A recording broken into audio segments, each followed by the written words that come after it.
नमस्कार। सब्जेक्ट ज्ञान YouTube channel आपका हार्दिक स्वागत करता है। सब्जेक्ट ज्ञान यूट्यूब चैनल को लाइक, शेयर, कमेंट कीजिए और सब्सक्राइब करके बेल आइकन दबाइए। प्रस्तुत है कक्षा 12वीं भूगोल के नोट्स। मैं भंवरलाल मीणा, गांव फोगा, और मेरे साथ टेक्निकल टीम के रूप में काम कर रहे हैं श्रीमान सईराम जी जाखड़। अध्याय 19 उद्योग। उद्योग कच्चे पदार्थ को मूल्यवान उत्पाद में परिवर्तित अधिक मात्रा में वस्तुओं के उत्पादन को विनिर्माण वस्तु निर्माण उद्योग कहते हैं। किसी देश की आर्थिक उन्नति विनिर्माण उद्योग के विकास से मापी जाती है। भारत की यदि हम बात करें तो भारत की जीडीपी में औद्योगिक क्षेत्र का योगदान 26% रहता है। उसके बाद में यदि हम बात करें कि भारत में औद्योगिक विकास किस रूप में हुआ, तो ब्रिटिश उपनिवेशिक काल में से पूर्व भारत में उद्योग कुटीर उद्योग के रूप में प्रचलित था।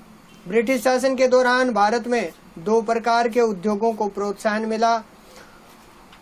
पहला, वे उद्योग जो भारतीय बाजार की मांग की पूर्ति नहीं कर सकते थे, जैसे वस्त्र उद्योग व कागज उद्योग। दूसरे वे उद्योग आते थे जो बाहर हरास के वाले कच्चे माल पर आधारित होते थे, जिन्हें ब्रिटेन ले जाना लाभकारी नहीं था। चीनी व जूट उद्योग भी इसी के अंतर्गत आते हैं।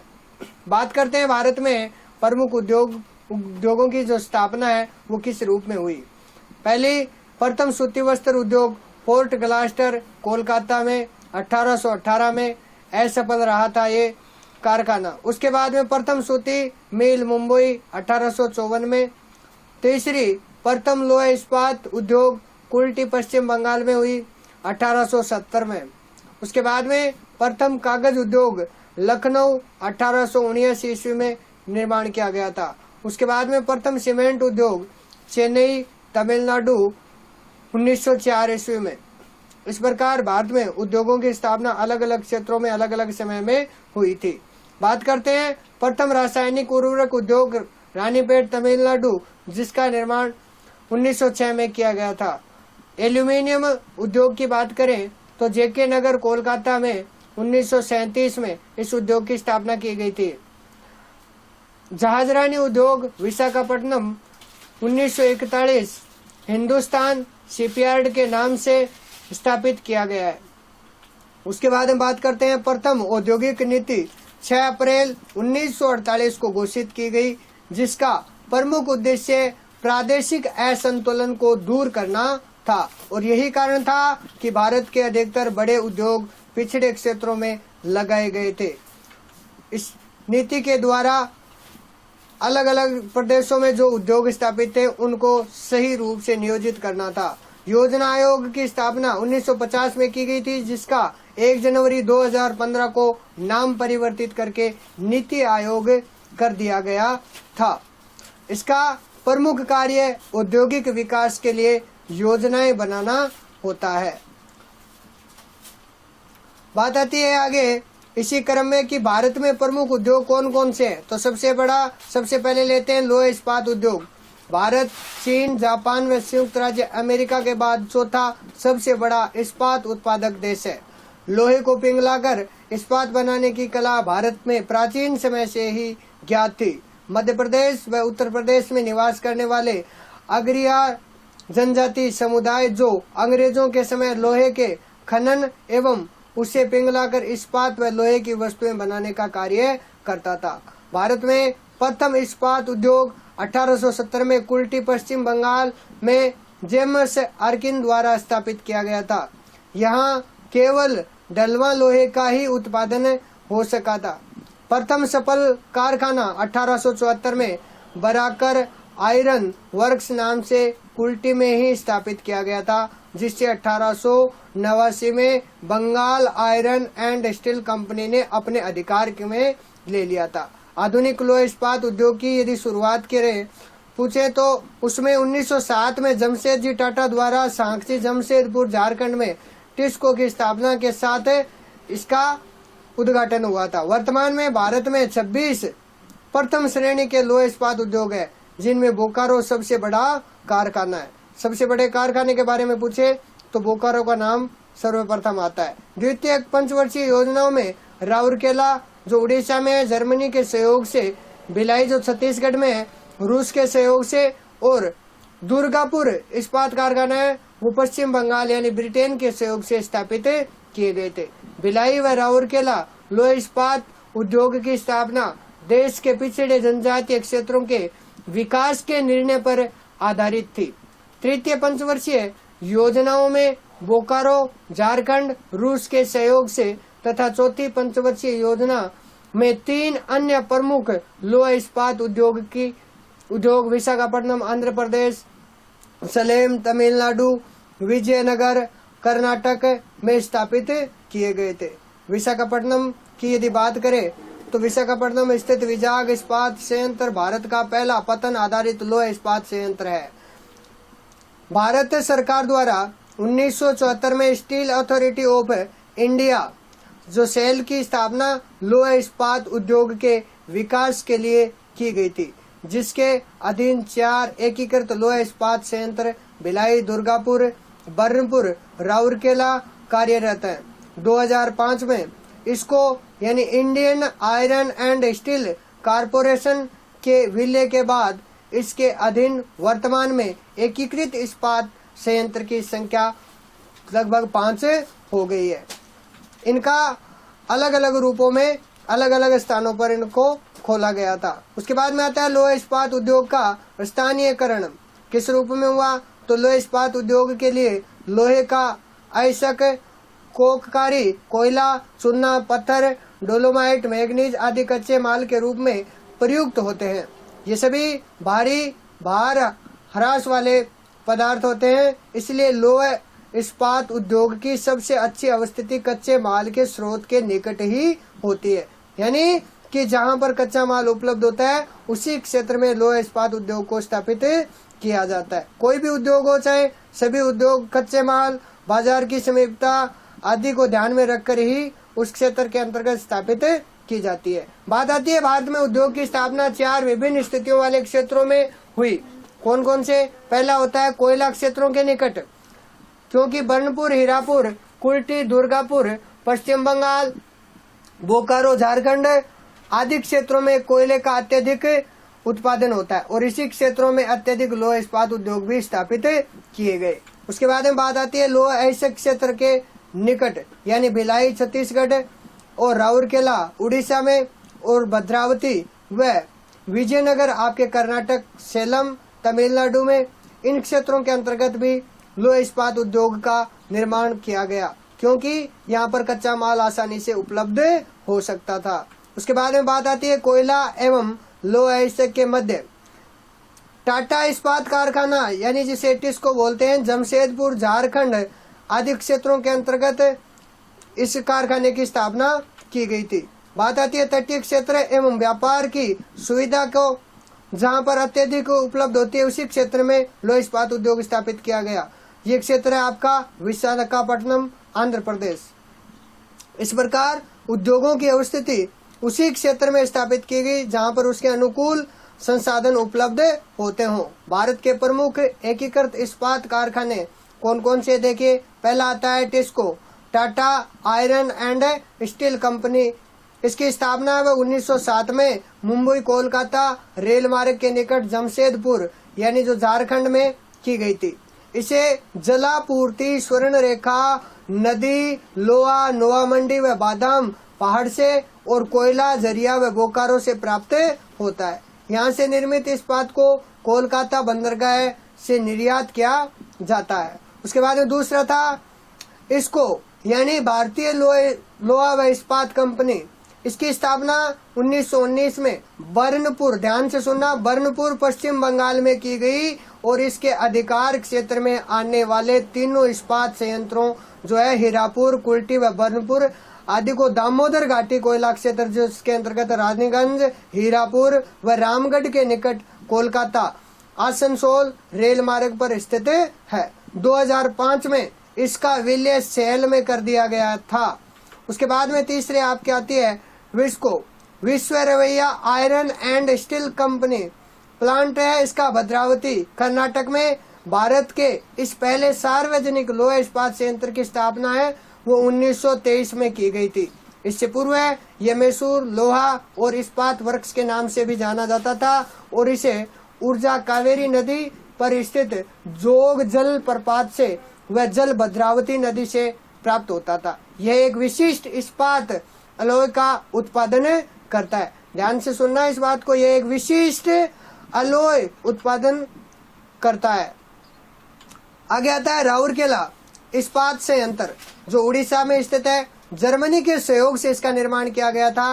1959 में उड़ीसा के सुंदरगढ़ जिले में राउरकेला इस्पात संयंत्र की स्थापना की गई थी और इस संयंत्र को कच्चे माल की निकटता के आधार पर स्थापित किया गया था और इस प्रकार भार ह्रास वाले कच्चे माल का परिवहन की जो लागत है वो कम हो जाती थी।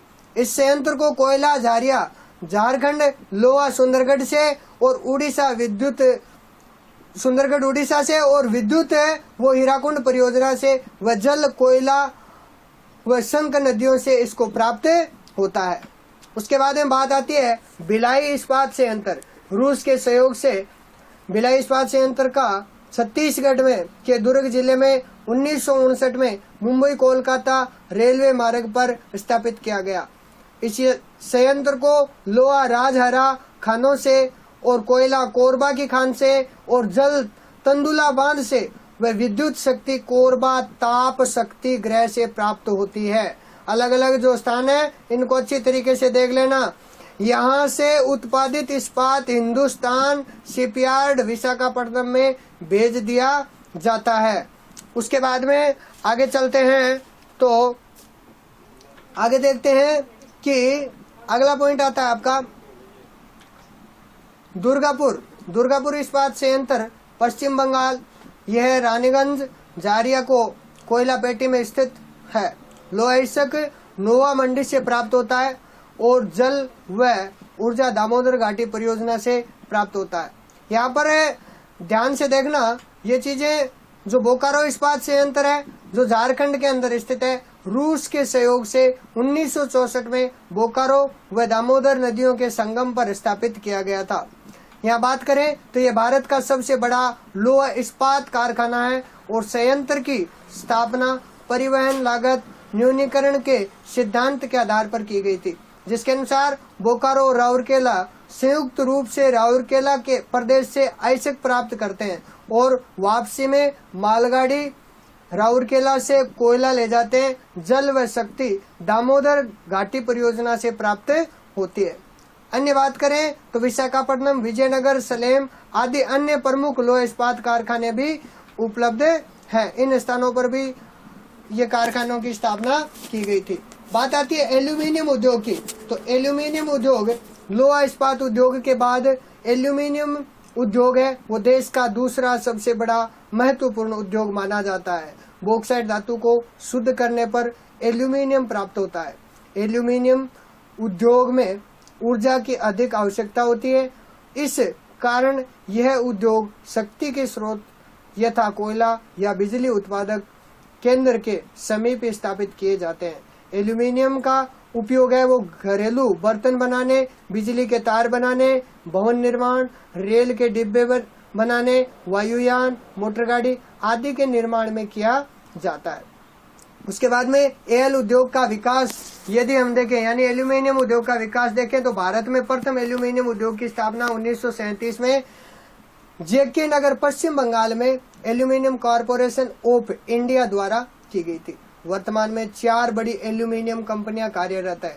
भारत एल्यूमिनियम उत्पादन में दूसरे स्थान तथा उपयोग की दृष्टि से विश्व का तीसरा सबसे बड़ा देश है।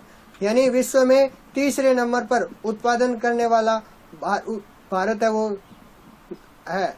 उसके बाद में एल्यूमिनियम उद्योग की समस्याएं देखें तो विदेशी व्यापार से प्रतिस्पर्धा, निर्यात में वृद्धि करने में असमर्थ, शक्ति के साधनों का केंद्रीयकरण, उत्पादन की ऊंची लागत और अविकसित घरेलू बाजार आदि। एल्यूमिनियम उद्योग का स्थानीयकरण यदि हम समझें तो इसका स्थानीयकरण है वो अलग अलग रूपों में हुआ। देखो, पहला आता है इंडियन एल्यूमिनियम कंपनी, मुरी झारखंड में इसकी स्थापना की गई। दूसरा बाल्को भारतीय एल्यूमिनियम कंपनी लिमिटेड, जिसकी कोरबा में छत्तीसगढ़ में इसकी स्थापना की गई थी। तीसरा आता है हिंडाल्को यानी Hindustan aluminium corporation limited, Renukoot Uttar Pradesh में इसकी स्थापना की गई थी। उसके बाद में आता है NALCO national aluminium company limited, Orissa, 1981 में। यह एशिया तथा भारत की सबसे बड़ी एल्यूमिनियम उत्पादक कंपनी है। बात करते हैं आगे इसी क्रम के अंदर, देखें तो आगे आपका आता है सीमेंट, एक आधारभूत उद्योग है। सीमेंट का उपयोग भवन निर्माण, सड़क, पुल, बांध निर्माण आदि में किया जाता है। भारत में प्रथम सीमेंट कारखाना मद्रास, चेन्नई में 1904 में स्थापित किया गया था। बात करते हैं प्रथम सफल सीमेंट कारखाने की, जो कटनी मध्य प्रदेश में खटाऊ कंपनी द्वारा तथा लाखेरी बूंदी में किलकसन कंपनी द्वारा 1912 में स्थापित किए गए थे। वर्तमान में भारत में 209 सीमेंट उत्पादक कारखाने। भारत चीन के बाद विश्व का दूसरा सबसे बड़ा सीमेंट उत्पादक देश है।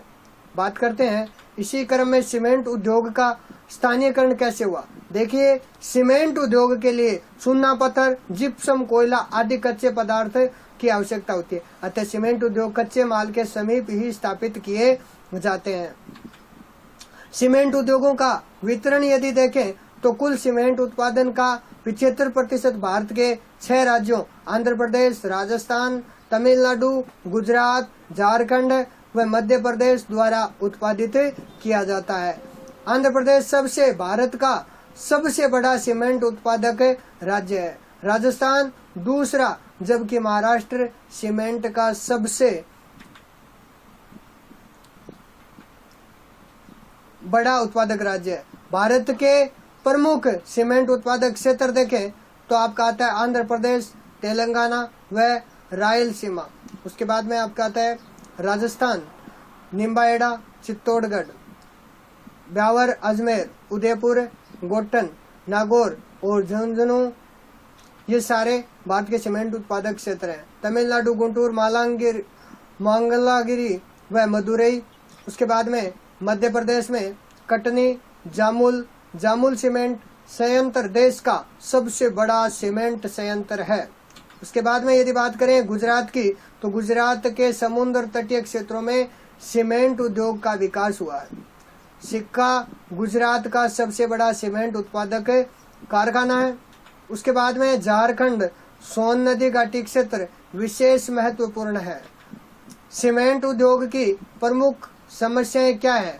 देखिए, अधिक पूंजी लागत, बिजली कोयले की अनिश्चित आपूर्ति, जल की कमी आदि, ये सारी समस्याएं उद्योगों के सामने आती है। बात आती है सूती वस्त्र उद्योग की। सूती वस्त्र उद्योग की यदि बात करें तो प्राचीन काल में भारत का वस्त्र उद्योग विश्व प्रसिद्ध रहा है। ढाका की मलमल, कालीकट, केरल का केलिको कपड़ा, सूरत व बड़ौज, गुजरात का सूती वस्त्र प्रसिद्ध था। ब्रिटिश शासन के दौरान भारत के सूती वस्त्र उद्योग का स्वर्णिम दौर समाप्त हो गया। बुकानन ने भारत में सूती वस्त्र की दुर्दशा का वर्णन करते हुए लिखा कि भारत के लिए सूती वस्त्र उद्योग अतीत का गौरव, वर्तमान प्रगति का प्रतीक है और सदैव ही भविष्य की आशाएं रहा है। कपड़ा उद्योग 3.5 करोड़ लोगों को रोजगार प्रदान करके भारत का कृषि के बाद दूसरा सबसे बड़ा रोजगार प्रदान करने वाला उद्योग है। यदि इनकी आगे बात करें तो ये उद्योग देश के अधिकतर लोगों को रोजगार प्रदान करते हैं। कपड़ा उद्योग का देश के कुल औद्योगिक उत्पादन में योगदान है वो 14% व देश की जीडीपी में योगदान 4% है। ये एकमात्र उद्योग है जो कच्चे माल से लेकर सर्वोच्च मूल्य संवर्धित उत्पाद जैसे सिले, सिलाई, कपड़े आदि तक पूरी तरह आत्मनिर्भर है। प्रथम सूती मिल 1818 में कोलकाता के पोर्ट ग्लांस्टर में स्थापित की गई। 1854 में पहली बार आधुनिक सूती मिल की स्थापना मुंबई में कवासजी डावर द्वारा की गई थी और वर्तमान में भारत में सूती वस्त्र मिलों की संख्या 2000 है। यानी अधिकांश मिलें महाराष्ट्र, तमिलनाडु व गुजरात में स्थित है। तो सूती वस्त्र उद्योग के स्थानीयकरण को प्रभावित करने वाले जो कारक हैं उसमें पहला है कच्चा पदार्थ, परिवहन सुविधा, बाजार की सुविधा, आर्द्र एवं नम जलवायु, नियमित विद्युत आपूर्ति, पर्याप्त कुशल श्रमिक व पूंजी, आधुनिक तकनीकी। भारत में सूती वस्त्र उद्योग का वितरण अलग अलग रूपों में पाया जाता है, अलग अलग राज्यों में है, जैसे महाराष्ट्र, गुजरात, तमिलनाडु व उत्तर प्रदेश भारत के प्रमुख सूती वस्त्र उत्पादक राज्यों के रूप में गिने जाते हैं। इन राज्यों में सबसे पहले आता है महाराष्ट्र। तो महाराष्ट्र भारत का सबसे बड़ा सूती वस्त्र उत्पादक राज्य माना जाता है। मुंबई, अकोला, नागपुर व पुणे वस्त्र उद्योग के लिए प्रमुख केंद्र हैं। महाराष्ट्र में वस्त्र मिलों की संख्या 181 है और मुंबई को भारत की सूती वस्त्र की राजधानी कहा जाता है। उसके बाद में मुंबई में सूती वस्त्र के अधिक विकास के लिए कुछ कारक उत्तरदायी होते रहे हैं। पहला कारक है कि मुंबई गुजरात व महाराष्ट्र के कपास उत्पादन क्षेत्रों के बहुत निकट था और मुंबई पतन से कपास इंग्लैंड भेजी जाती थी और यही कारण है कि मुंबई में सूती वस्त्र मिलें वो अत्यधिक है।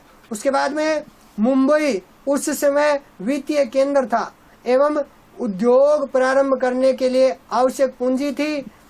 तीसरा प्रमुख कारण है रोजगार अवसर प्रदान करने वाला बड़ा नगर होने के कारण यह श्रमिकों के लिए आकर्षक का केंद्र था। उसके बाद में अगला बिंदु अगर यदि हम ले तो बंदरगाह सुविधा, जिससे सूती वस्त्र मिलने के लिए मशीनों का आयात इंग्लैंड से किया जाता था। इस प्रकार समशीतोष्ण तथा नम जलवायु वाले क्षेत्र होने के कारण भी यहाँ पर सूती वस्त्र मिलों की संख्या है वो अधिक हुई है। उसके बाद में आता है गुजरात। गुजरात भारत का दूसरा प्रमुख सूती वस्त्र उत्पादक राज्य है, जहाँ पर 135 वस्त्र मिले हैं। गुजरात में अहमदाबाद, सूरत, बड़ौदा व हिम्मतनगर प्रमुख केंद्र हैं। अहमदाबाद को भारत का मैनचेस्टर कहा जाता है, वह पूर्व का बोस्टन भी कहा जाता है। याद रखना प्रश्न आ सकता है यहाँ से, भारत का मैनचेस्टर किसे कहा जाता है, भारत का बोस्टन किसे कहा जाता है। तो अहमदाबाद को भारत का मैनचेस्टर है, वह पूर्व का बोस्टन भी कहा जाता है। इसी क्रम में आगे देखते हैं तमिलनाडु के बारे में। तो तमिलनाडु में भारत की सर्वाधिक 439 वस्त्र मिलें हैं। कोयम्बटूर को दक्षिणी भारत का मैनचेस्टर कहा जाता है। ध्यान रखना दोनों प्रश्न, भारत का मैनचेस्टर पूछे तो अहमदाबाद और दक्षिणी भारत का मैनचेस्टर पूछे तो क्या है, कोयम्बटूर। तमिलनाडु में कपड़े की बजाय कपास से सूत धागा बनाया जाता है। उत्तर प्रदेश की बात करें तो उत्तर प्रदेश में कानपुर, लखनऊ व बनारस वस्त्र उत्पादन के प्रमुख केंद्र हैं। कानपुर को उत्तरी भारत का मैनचेस्टर कहा जाता है। दक्षिणी भारत का, उत्तरी भारत का और भारत का तीनों का अलग अलग मैनचेस्टर है, ध्यान रखना। उत्तरी भारत का कानपुर, दक्षिणी भारत का कोयम्बटूर और भारत का अहमदाबाद। इस प्रकार बनारस की साड़ियां विश्व प्रसिद्ध है, जो कहां पर बनती है, उत्तर प्रदेश के कानपुर में। बात आती है पश्चिम बंगाल की, हावड़ा और हुगली क्षेत्र है वो प्रमुख है। ध्यान से सुनना, बंगाल की तांत की साड़ियां प्रसिद्ध है, विश्व प्रसिद्ध है। उसके बाद में बात करें राजस्थान की तो भीलवाड़ा राजस्थान का मैनचेस्टर कहलाता है। फिर मैनचेस्टर की बात आ गई, राजस्थान का मैनचेस्टर भीलवाड़ा है। जयपुर, उदयपुर और अन्य राज्यों में यदि देखें तो कर्नाटक का बेंगलुरु और पंजाब का लुधियाना, अमृतसर प्रमुख वस्त्र उत्पादक केंद्र के रूप में जाने जाते हैं। इन स्थानों के ऊपर वस्त्र उद्योग है वो स्थापित किए गए हैं। अब बात आती है चीनी उद्योग की। तो चीनी उद्योग देश का वस्त्र उद्योग के बाद दूसरा सबसे बड़ा अधिक महत्वपूर्ण कृषि आधारित उद्योग माना जाता है। चीनी उत्पादन में भारत ब्राजील के बाद दूसरे स्थान पर है, जबकि चीनी की खपत में विश्व में प्रथम स्थान पर है, यानी खपत सबसे ज्यादा होती है। प्रथम आधुनिक चीनी मिल बिहार में 1903 में स्थापित की गई। भारत में चीनी मिलों की कुल संख्या है वो 691 है। सर्वाधिक चीनी मिलें महाराष्ट्र में 134 है। कितनी है? 134। चीनी उद्योग का स्थानीयकरण यदि देखें तो चीनी उद्योग के लिए गन्ना कच्चा माल है जो एक भार ह्रास उत्पाद है, अतः चीनी मिलों की स्थापना गन्ना उत्पादक क्षेत्रों के निकट ही की जाती है, क्योंकि परिवहन के समय यदि गन्ना को एक स्थान से दूसरे स्थान पर ले जाते हैं तो उसकी उत्पादकता की मात्रा में क्या आती है? कमी आती है। इसलिए गन्ना उत्पादक क्षेत्रों के निकट ही उसका निर्माण किया जाता था। इसलिए चीनी का उत्पादन एवं वितरण यदि देखें तो भारत में 90% चीनी उत्तर प्रदेश, महाराष्ट्र, बिहार, आंध्र प्रदेश, तमिलनाडु तथा कर्नाटक में तैयार की जाती है। चीनी उत्पादन में महाराष्ट्र का देश में प्रथम स्थान है, जो देश की 42% चीनी उत्पादन करता है। राज्य का सबसे बड़ा केंद्र है वो अहमदनगर है। चीनी उत्पादन में द्वितीय स्थान पर उत्तर प्रदेश है और उत्तर प्रदेश गन्ना उत्पादन में प्रथम स्थान पर है, जहां गंगा, यमुना, दोआब तथा तराई का क्षेत्र महत्वपूर्ण है। गन्ना उत्पादक होता है। राजस्थान के केशोराय पाटन जो बूंदी में है वह श्री गंगानगर में चीनी उत्पादन का कार्य किया जाता है। इस प्रकार इन क्षेत्रों में भी चीनी का उत्पादन किया जाता है। बात करते हैं इंजीनियरिंग उद्योग की, तो इंजीनियरिंग उद्योग में देखें कि इस उद्योग में विभिन्न प्रकार के धातु एवं अन्य निर्माण उद्योग के लिए मशीनें तथा यंत्रों का निर्माण किया जाता है। इंजीनियरिंग उद्योग मुख्य रूप से 2 प्रकार का होता है।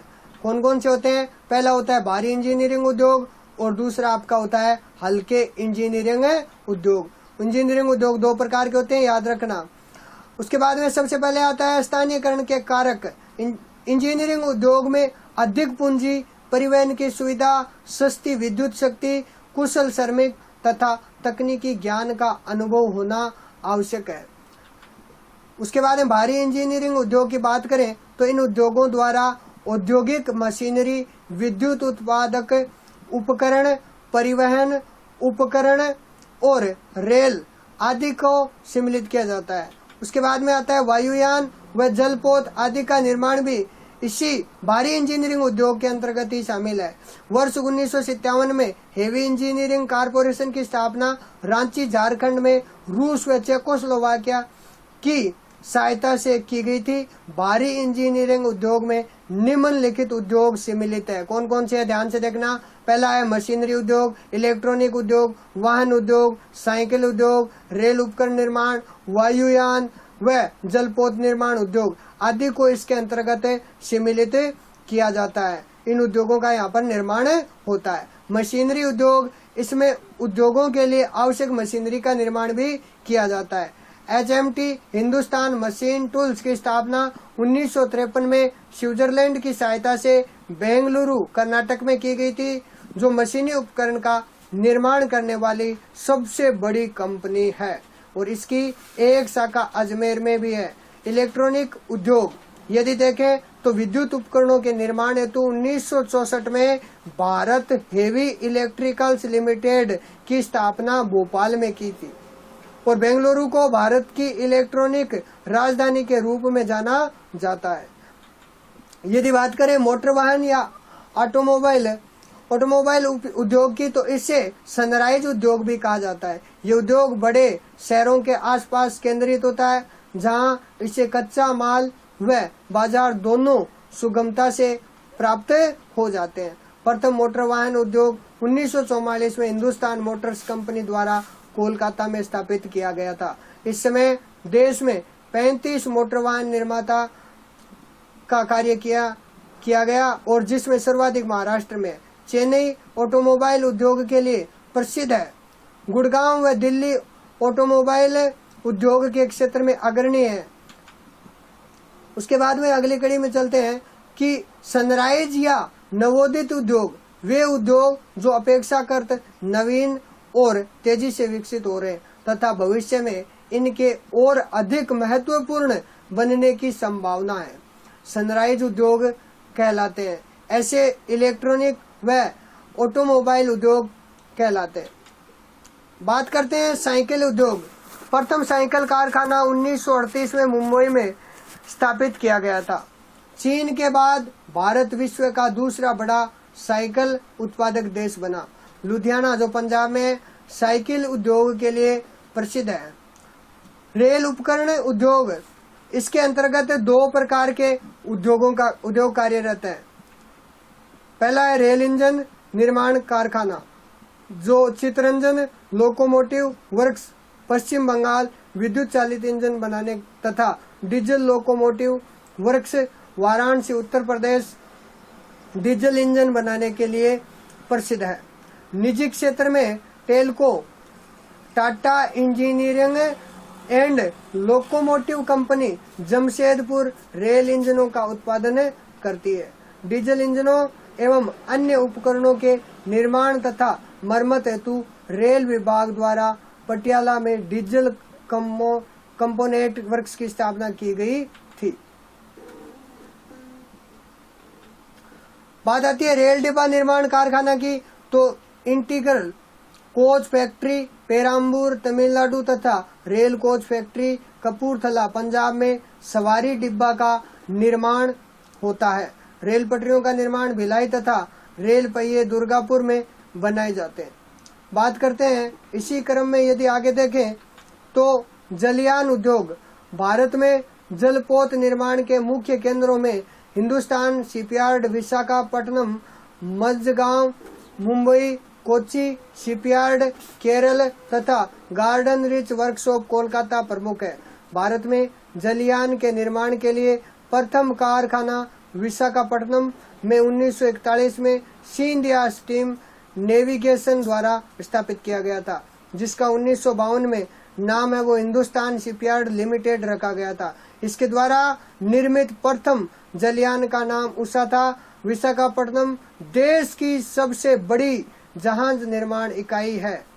कोच्चि शिपयार्ड की स्थापना है वो जापान की सहायता से की गई थी, जो भारत का सबसे बड़ा शिपयार्ड है। यहाँ मरम्मत निर्माण व प्रशिक्षण का कार्य भी होता है। मंझगांव संयंत्र नौसैनिक जहाजों का निर्माण करता है। इसी कड़ी में देखते हैं आगे वायुयान निर्माण उद्योग। यह उद्योग पूर्णतया सरकारी नियंत्रण में है, जिसका संचालन हिंदुस्तान एरोनॉटिक्स लिमिटेड बेंगलुरु द्वारा किया जाता है। इसकी स्थापना 1964 में की गई थी। नासिक शाखा में लड़ाकू विमान व नागपुर शाखा में एयरक्राफ्ट का निर्माण होता था। तनेजा एरोस्पेस कंपनी देश की पहली निजी कंपनी है जो वायुयान का निर्माण करती है।